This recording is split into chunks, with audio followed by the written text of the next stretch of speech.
नमस्कार मंडळी, मी पल्लवी शेलार स्वागत करत आहे तुमचं माझ्या यूट्यूब चॅनलमध्ये। तर मित्रांनो आज मी तुमच्यासोबत पौष्टिक असं टोमॅटोचं सूप कसं बनवायचं तेच मी तुम्हाला या व्हिडिओमध्ये सांगणार आहे।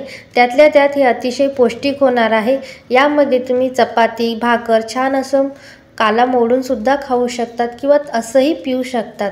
आणि ज्यांना आजारपण असेल, त्यांना पचनक्रिया होत नसेल, त्यांच्यासाठी सुद्धा खूप पौष्टिक असतं। चला तर व्हिडिओला आता सुरुवात करूया।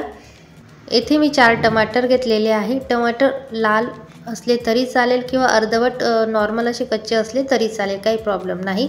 तर 2 छान असे पिकलेले आणि 2 असे अर्धवट कच्चे असे घेतलेले आहे। आता यामध्ये मी 2 ग्लास भरून पाणी वापरलेलं आहे आणि कुकरच्या 2 शिट्ट्या आपण काढून घेऊया, जेणेकरून वेळही कमी लागतो आणि छान असं हे जे टमाटर आहे ते वाफवले जातात। आता कुकरच्या मी 2 शिट्ट्या काढून घेणार आहे।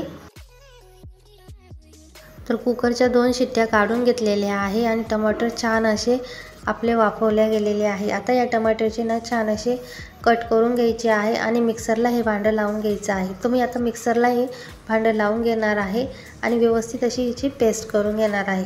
तर ही पेस्ट मी आता गाळणार वगैरे नाही आहे, तुम्ही गाळूही शकतात, पण मला याच्यामधला ना गर पाहिजे आहे, त्यामुळे मी गाळत नाही। आता येथे मी 1 पिंच हिंग घेतलेली आहे, 2 लवंगा, दालचिनीचा अर्धा तुकडा, चवीपुरता गूळ आणि 1 अर्धा चक्रफूल घेतलेला आहे आणि थोडंसं जायफळ किसून घेणार आहोत अशा पद्धतीने। तर गूळ तुम्ही ॲडिशनल घेऊ शकतात, पण मी थोडासाच 1 चमचा घेतलेला आहे। आता यामध्ये 1 चमचा भरून तूप ॲड करायचं आणि सगळे जे खडे मसाले घेतलेले आहे ते ॲड करायचे आहे।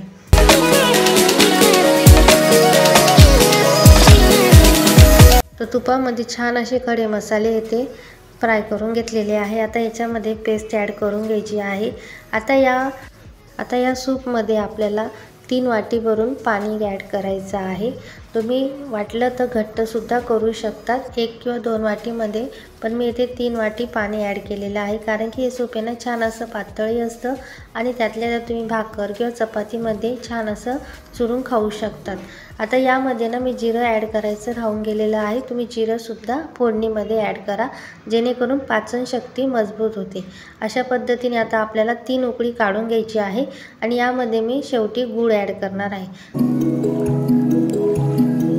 तर इथे आता संपूर्ण सूप मिक्स करून घ्यायचं आहे। आता या सूपाला 3 उकळी येईपर्यंत छान असं आटू द्यायचं आहे। मित्रांनो, जर तुम्हाला वाटलं तर सुरुवातीला तुम्ही पाणी थोडं कमी जास्त करू शकतात आणि घट्टही ठेवू शकतात, पण मी इथे ना पातळ केलेलं आहे, जेणेकरून ना हे सूप प्यायला खूप छान लागतं।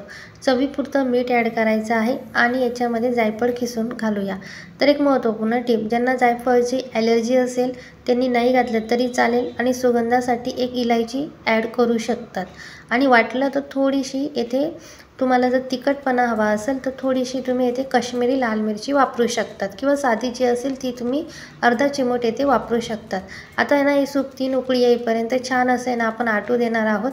तर याला छान असे ना 3 उकळी आलेली आहे आणि हे सूप आहे ना अतिशय व्यवस्थित असं झालेलं आहे। आता हे पुन्हा एकदा मी मिक्स करून घेणार आहे आणि स्लो गॅसवर आता 2 ते 3 मिनटं ठेवूया।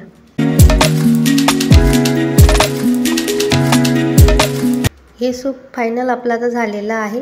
एक महत्त्वपूर्ण टिप तुमच्यासाठी मित्रांनो, जर तुम्हाला जिऱ्याची फोडणी द्यायची असेल तर तुम्ही सुरुवातीला तुपामध्ये ॲड करू शकतात आणि थोडंसं जर तुम्हाला घट्टसरपणा हवा असेल तर तुम्ही येथे मक्याचं पीठसुद्धा सुरुवातीला वापरू शकतात।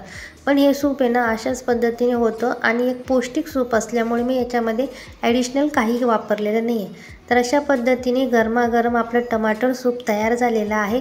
तुम्ही नक्की तयार करून बघा आणि मला नक्की कमेंटमध्ये सांगा की कसं झालेले आहे। तर मित्रांनो, आजारपण असू दे किंवा पाचनशक्ती मजबूत होण्यासाठी हे सूप अतिशय पौष्टिक असतं आणि चपातीसोबत भाकरीसोबत छान असं तुम्ही काला मोडून खाऊ शकतात। इतकं सुंदर पद्धतीने टोमॅटो सूप झालंय। व्हिडिओ कसा वाटला नक्की कमेंटमध्ये सांगा। व्हिडिओ आवडला असेल तर लाईक करा, शेअर करा, कमेंट करा आणि सर्वात महत्त्वाचं म्हणजे सबस्क्राईब करायला विसरू नका। धन्यवाद। रामकृष्ण।